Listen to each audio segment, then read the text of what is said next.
What's going on, guys? It's Montana here with the fakingof.net, the filmmaking blog for do-it-yourself filmmakers, and today I will be showing all of you guys how to do a camera projection setup within Nuke. If you're not sure what that is, check out this post. It was posted February 4th on the fakingof.net, and it was in reference to Patrick Kisney at Looky Creative. He had posted a video showing one of their time lapses, which was shot static, on sticks, and they had added a bunch of 3D geometry and projected it, and then they were able to put a 3D camera into space and move it through the scene. Now this is something that in compositing, it's been a trick that we've had in our toolkit for a while, and 3D guys as well. It's used a lot for matte paintings and things of that nature, where you want to just do one pass of the matte painting and then you can project it and do whatever camera moves make sense and change things in perspective and parallax and stuff like that. So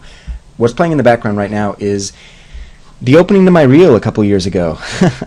Brings me back. So we've got some light painting going on, we've got my name, and we've got all this stuff happening in the background. There's cars, and the camera is kind of moving back, and it's handheld. This is actually breaking apart and showing you how it was made, but let me actually show you the original. I believe this is the original.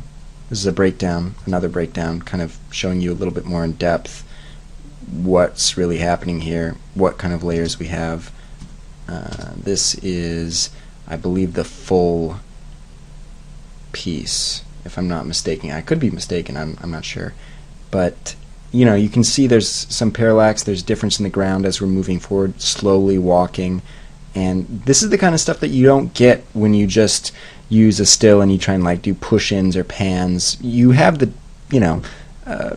megapixels, as I like to call them, like the 5D. I mean, this is actually shot on a 10D a long time ago. Remember, this was 2-3 years ago that I had put this on my reel, but a lot of people after that blog post had come out of the woodwork and said, hey guy, make us a tutorial. So I'm going to do that right now. And we're not actually going to be using this footage. I'm going to actually supply you guys with some footage. And by the way, that brings me to my next point. If you're watching this on YouTube, go into the description link of this video and go ahead and click the link that's going to take you to my blog.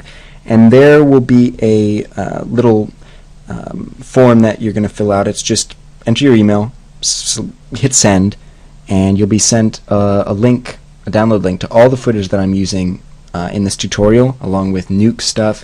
So I can't stress this enough. Go there, download the files so you can follow along, because if you can't follow along, it's kind of like you're just watching and you're not really going to have the contextual experience of actually putting together the comp yourself while you're listening and watching me, because otherwise it's easy to get lost in the shuffle, and I just think it's the better way to go. So check it out, go download it. If you're not, pause this video or just straight up just go there right now, download it. It should be a couple hundred megs of stuff. That's why it's not a public download. So anyways, without further ado, let's start a new comp and bring in the footage we're actually going to use. So I'm just going to bring in a new Nuke script here, and we are going to read it in, and it will be in the Faking of 3D Projection tutorial, sequence 2, Echo Park A. Let's view that and see what's going on. So it's a time lapse. Big surprise. So it's a lock off, and there's cars. It's an intersection. Kind of the typical stuff you'll see. It's 269 frames long, and we'll be able to do a lot of stuff with it. The first thing I want to do is actually get a 3D setup going, and just start projecting basic pieces of this geometry onto different pieces and see how it works. So now you see it at full speed. So being able to add a projection setup and doing a camera move is going to be helpful. It's going to make this really stand out. We'll get some parallax between this pole and the building. We'll get more parallax over here. We'll see the ground moving underneath us, as you would expect in real life. So let's go ahead and get started. So the first thing I want you guys to do with me here is bring in your scene, bring in camera, bring in a what do we want? A scanline render, And let's go ahead and start connecting these. You want your scene, object/scene from your scan line to go into your scene. You want your cam to go into camera, and let's leave it like that for now. Take your camera, double click on it, and rename it to camera 1, and then do a space, and then say animation. Because this is going to be the camera that we're actually going to be looking through and animating to get our camera move. And now Control C it, Control V, paste. Rename this one to camera projection. This is the one, it's going to match the starting point of this one, which will essentially be projecting the scene, and we are going to have this basically be our lock-off camera that matches, and this is going to be projecting our image onto geometry and stuff like that. So now that we have that, let's actually bring in a project 3D, and we can actually start playing around with this. So plug that into your camera, and then plug it into your footage here, and then bring in a card and plug your image of your card into your project 3D, and then plug that into your scene.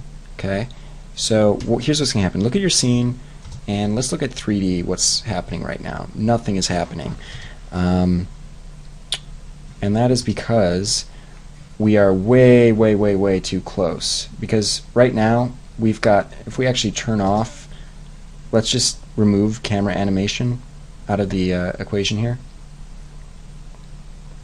So that's gone. Let's look at camera projection.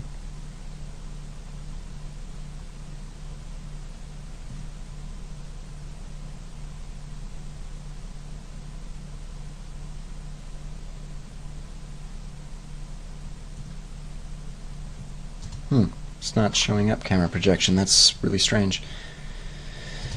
Why is that?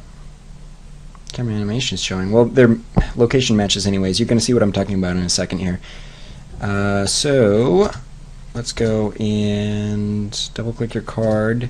So nothing's happening. Why? Alright, it's too close. Move it back along the Z.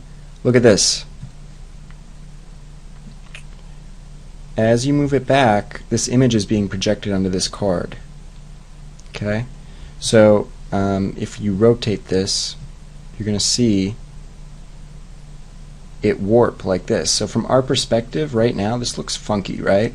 But if we were to look at it through our camera, we're actually getting a ground plane right now, essentially is what it is. And the thing about it is that we can't really, we need to just start doing this really simple, right? So honestly, right now I'm just going to make two cards. One is going to be for our ground plane as we're moving through space, and the other one is going to be for our, essentially our background, or, whatever's in the background. We're not even going to do separate buildings. We're not going to do anything for the lamppost. We're just going to do this and do another card back here, and then we're going to do a camera move and just see what that looks like, just so you guys can get a feel for it. So I'm going to bring in another card, and I'm going to plug it in to the same thing that we did before. Plug it into Project 3D, and actually, while we're at it, let me just add this, and just like to, okay. And so now, if we move this thing back as well, we're going to start to see,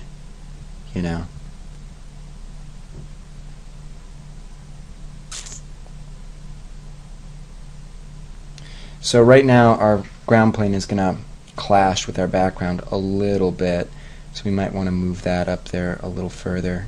I don't know. It's a season to taste type of situation, because essentially what you're doing is faking the world. It sounds pretty intense, but it's true. All right, let's try this for now and see how it looks. So you can already see you're going to get warping along here. You're going to get warping along here. But let's just see what it looks like. So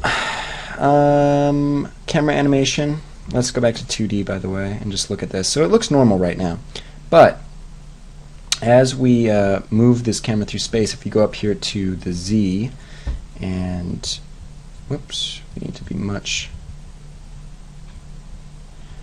Alright, let's actually animate it so you guys can see what's going on here. So I'm going to set a keyframe near the end here, and just go into your rotation, your translate, set key, and set key. Then go way back to the beginning and go into your Z and say, let's do 0.0, negative 0.34. So this is just going to be a dolly out, and it's a dolly, not a zoom, because the camera is moving through space and we're going to see parallax. So check this out. Let's preview this right now.